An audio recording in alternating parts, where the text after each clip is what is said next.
Hey, my name is Skeet Shot Bill, and these are video games that are good. Objection! He made fun of me. Phoenix Wright was great downright. You search for clues to gain insight in order to solve these poor souls' plights. From schemers the truth you must incite, then catch them in lies and watch them ignite. And if I may say, I think I might, its soundtrack to my ears was a good time. I like the music. It's good.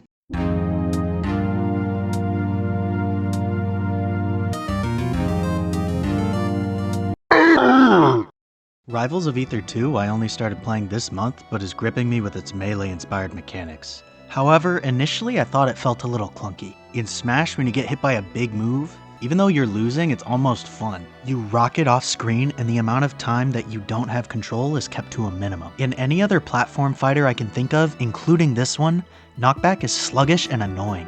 Slower knockback means less time you have control, which is frustrating. Also, the matchmaking has been terrible. I can't find matches in the casual playlist, and everyone in the ranked playlist is 2 or 3 ranks above me. But once I got the wave dash down, it felt like my eyes were opened. It's an insanely versatile movement option, and using it makes you feel like a demon. You can go crazy in this game. The other day I did this awesome ledge cancel kill, and it keeps replaying in my head, making me want to hop back on and do something even cooler. Okay. Black Myth Wukong is ambitious and impressive for its studio's first major project. Right off the bat, it showcases its understanding of great set pieces, and its precious few bosses that actually make use of that are one of its biggest strengths, along with its simple but striking combat, which was able to get me to the finish line past its relative lack of polish, awkward level design, and sometimes confusing story. Hey, listen!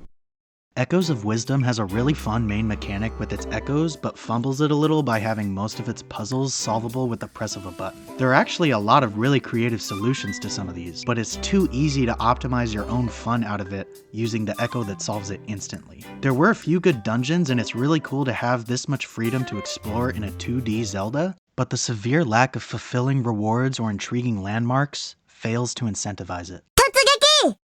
Guilty Gear is my favorite fighting game series.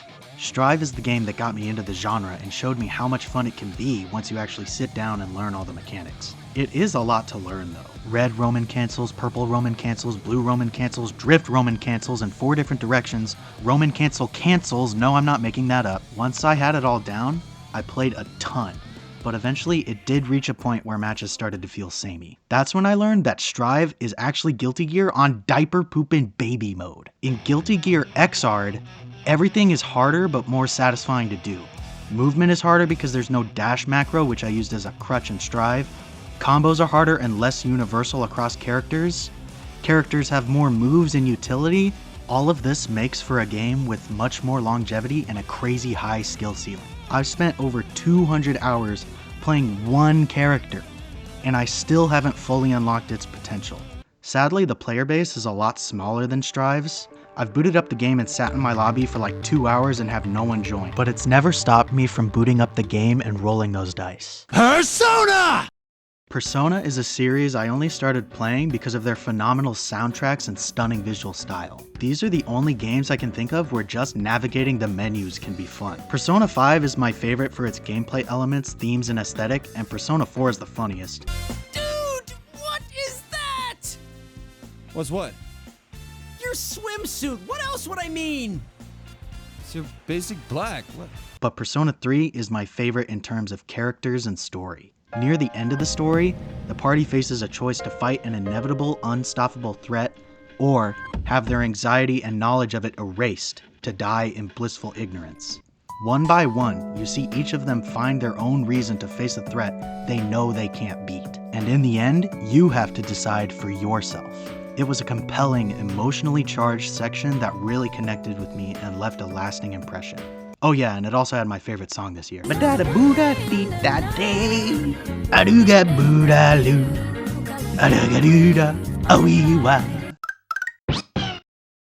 Monster Hunter World fulfills one of the most universal childhood fantasies, hitting a big old dinosaur on the head with a stupidly big sword. It never gets old whittling down monsters' healths and finally shattering an ultra-hard horn or severing a spiny tail. The monster variety is a marvel. They all have such a wide range of personalities and behaviors. Look at this guy. You're telling me you don't like the balloon chipmunk? What about him? He's so adorable I don't even want to kill him. But I need his tail for some armor, so bye-bye, Billy. None of this even takes into account the Iceborne DLC, which adds even more monsters and a new level. The menus are a little unintuitive and take some getting used to, but it's a small complaint when compared with everything this game does right. I am super excited for Monster Hunter Wilds in February. You owe me a pizza.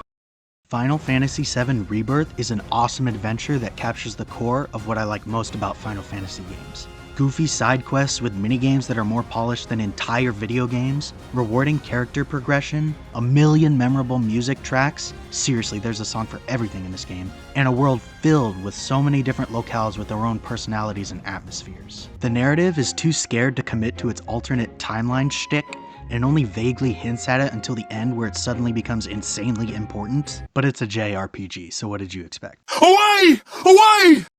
Shadow of the Erdtree is just more Elden Ring, which doesn't sound like high praise, but Elden Ring is one of my favorite games, period. These last few years, I've started replaying games less and less. It's difficult for me to even start new games because of how big the time commitment is. That being said, I've still played Elden Ring, a game that took me around 150 hours to beat, almost 3 times.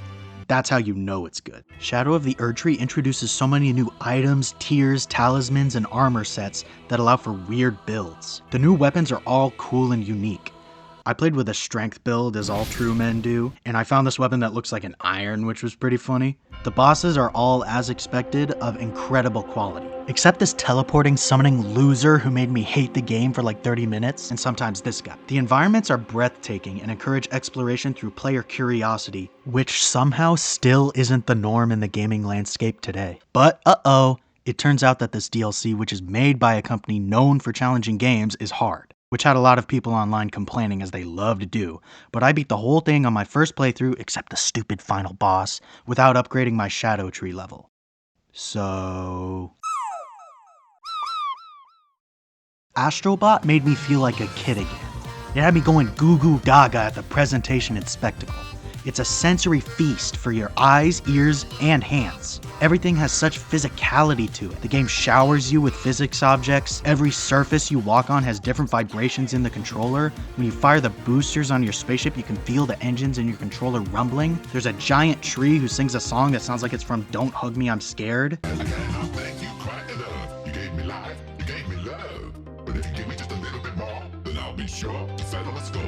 Every level looks like Disneyland with how colorful it is. They're compact and memorable. Your movement options aren't as free-flowing or numerous as Mario, but with levels this good, it hardly matters. Plus, there are so many power-ups. You got the Gum Gum Gatling arms, the SpongeBob power, they give you the Leviathan axe, a bow, a realistically modeled Glock. It's a game that caters to simple pleasures. Crashing through a patch of bamboo, spinning around in a pile of leaves, gems, bells, nuts, that little spin jump you get when you're skating on ice. Man, I love that. This game feels like the first video game you played as a kid, like pure magic. It's my favorite game this year and you have to play it. This is not a recommendation, it's not a request, it's a command.